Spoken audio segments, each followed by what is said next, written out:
presidente da Câmara, Arthur Lira, criticou as diferenças nos resultados de diferentes pesquisas eleitorais e cogitou criar algum tipo de punição para os institutos.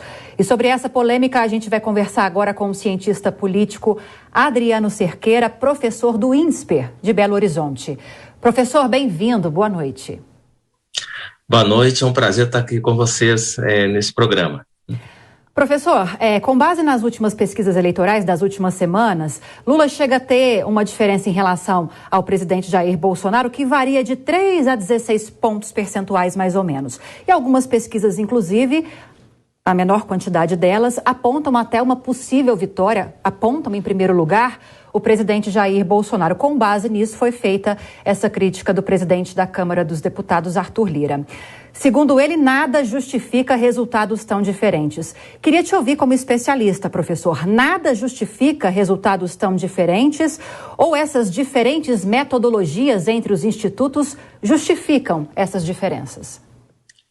Não, na verdade, toda pesquisa eleitoral que segue o método científico, ela tenta mensurar o erro e a confiabilidade daquele dado que ela vai indicar.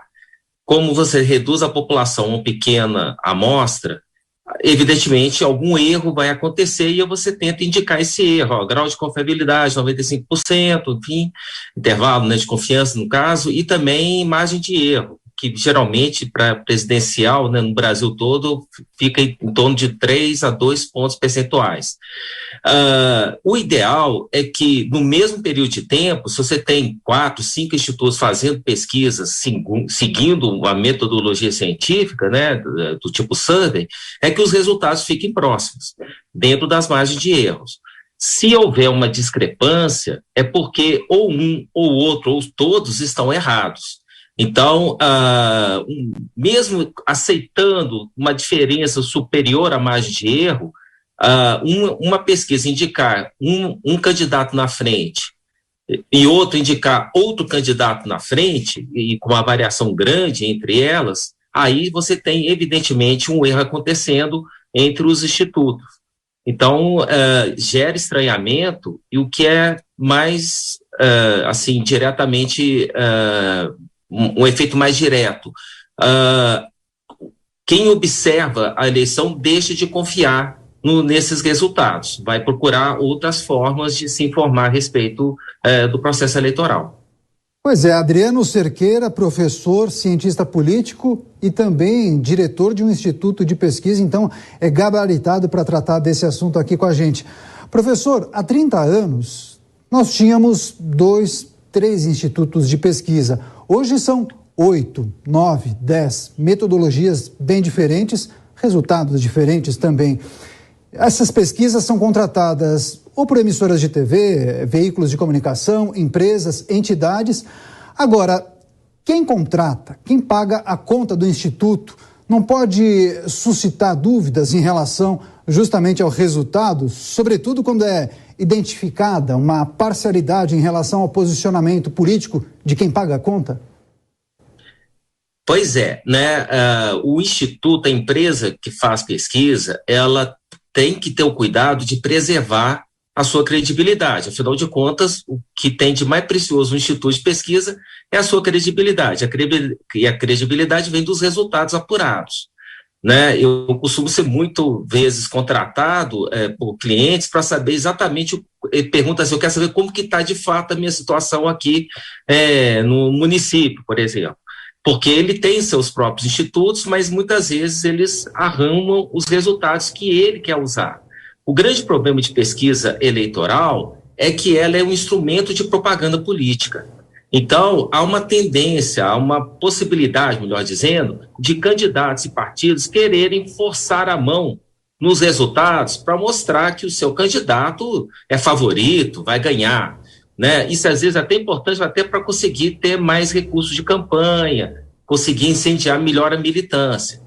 Por outro lado, está crescendo muito no Brasil o fenômeno que já acontece nos Estados Unidos, que não é bom, é de empresas jornalísticas que assumem uma posição política na campanha, contratarem institutos de pesquisas que produzem resultados que vão de encontro à política a linha editorial adotada pela própria empresa jornalística.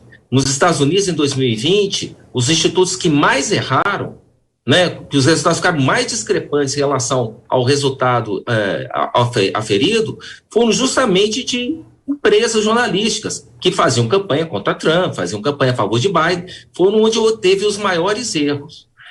Então, o que acontece, né?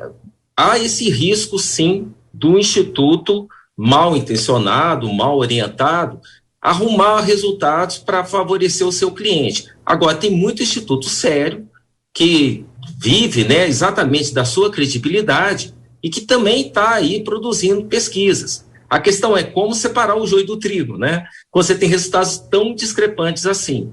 Um bom caminho é analisar o histórico do desempenho desses institutos. Se é um instituto muito novo, então não tem muito o que fazer. Agora, se é um instituto mais antigo ou que vem de um instituto mais antigo, tem como, né, inclusive as empresas de jornal, de informação, levantarem o desempenho deles e apontar, olha, errou tanto, acertou razoavelmente bem. E o fato é que hoje, no Brasil, nessa campanha presidencial, infelizmente, os resultados não são bons, os institutos estão perdendo credibilidade e os resultados tão discrepantes geram incerteza, geram má informação e, na prática, por exemplo, eu que gosto de fazer análise de conjuntura, para essa eleição presidencial eu estou deixando de lado a intenção de voto publicada pelos institutos. Eu estou usando outros indicadores para tentar ter uma ideia, né? Eu tenho uma noção, tendo em vista essa guerra de propaganda de números, né, dos institutos, que a disputa está muito apertada, é muito mais provável que haja um acirramento entre as duas candidaturas polarizadas do que necessariamente uma muito à frente da outra. Porque se tivesse alguma candidatura muito à frente da outra, isso apareceria em outros institutos. Mas como não está aparecendo, é um indicativo de que talvez a disputa esteja, de fato, muito polarizada e a proximidade dos candidatos esteja muito grande. Não, esteja muito próxima, melhor dizendo, né? É pequena a margem de diferença entre os dois candidatos que estão disputando aí as principais posições da corrida presidencial. Professor, a nossa comentarista Cristina Grêmio tem uma pergunta também para o senhor. Cris. Meio que o senhor já respondeu, mas eu vou insistir que eu acho importante que a nossa audiência tenha isso bem claro. Por que haveria tanta diferença entre institutos de pesquisa? Nesse exato momento, e eles insistem em dizer que é sempre um retrato de momento, a gente tem aí pesquisas recentes divulgando empate técnico, algumas já colocando o presidente Bolsonaro à frente, e aquelas tradicionais, Datafolha, o antigo Ibope, dando 12, 13, 15 pontos de diferença, como lembrou a Lívia aí, entre Lula e Bolsonaro, que estaria atrás. Como o eleitor pode acreditar nessas pesquisas quando há tanta diferença entre os resultados apresentados pelos institutos? Não acredita. Ou então acredita naquela que vai de encontro ao seu viés. Eu apoio o candidato tal, esse instituto está falando que vai ganhar no primeiro turno, então eu defendo esse instituto. Ou então, né, ele vai de encontro às narrativas, né, que muitas vezes alguns órgãos de imprensa que estão fazendo claramente uma linha editorial, né, dentro da disputa presidencial, e aí, coincidentemente, as pesquisas que mostram uma maior vantagem para um candidato é justamente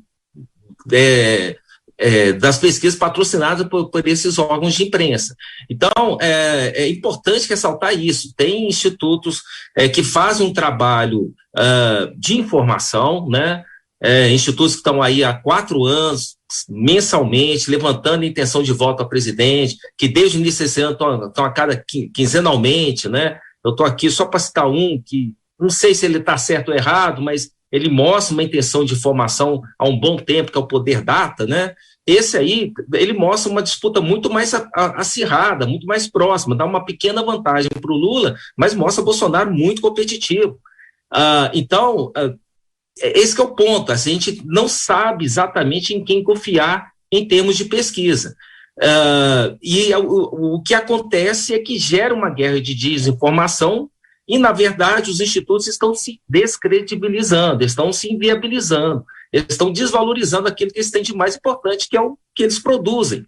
Então, eu fico um pouco espantado de ver as associações de institutos de pesquisa não tomarem um pé da situação. Falar, olha, o que está acontecendo aqui, né?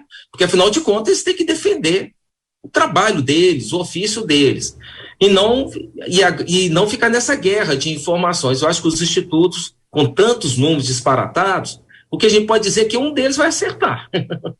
Agora, quem vai acertar, não sabemos. E, ao mesmo tempo, imaginar que vai ter uma grande mudança entre as pesquisas pré-eleitorais e o resultado que vai aparecer nas urnas quando tiver apuração, não é bem verdade, porque muitas das pesquisas mostram uma certa estabilidade nas intenções de voto. Aí, a um dia, muda tudo.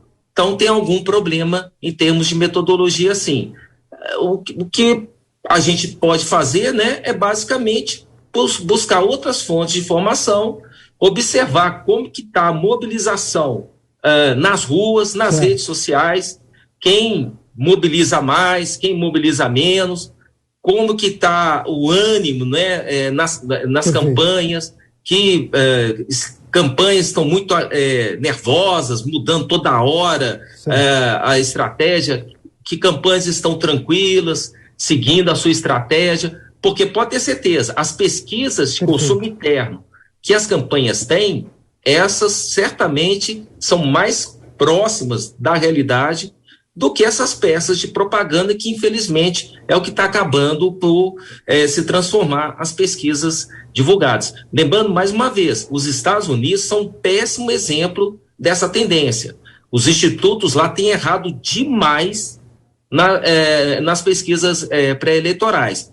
Em 2016 erraram muito, 2020 erraram muito, estão de novo errando no midterm, mas assim, como são muitas vezes patrocinadas por grandes órgãos de imprensa, esses órgãos de imprensa ficam falando bem desses institutos, aqueles que justamente os que mais erram, no caso dos Estados Unidos. No Brasil, a gente pode estar indo para esse rumo ruim, né, que gera descredibilização, né, da informação divulgada. Eu quero dar boas-vindas às pessoas que chegam agora ao Jornal Jovem Pan e que acompanhavam a Voz do Brasil pela rede de rádios da Jovem Pan. Professor, quero agradecer demais a sua participação aqui no Jornal Jovem Pan. Volte mais vezes. Conversamos com o cientista político Adriano Cerqueira, professor do INSPER de Belo Horizonte e também diretor de um instituto de pesquisa. Até uma próxima e boa noite. Muito obrigado, né? E só uma pequena correção, aqui em Belo Horizonte a gente não tem o INSPER não, é o IBMEC mesmo. O IBMEC também tem em São Paulo, tá? Correção Mas feita. Muito obrigado aí pela atenção e sempre que precisar estou à disposição. Boa noite e ótimo trabalho para vocês. Muito obrigado.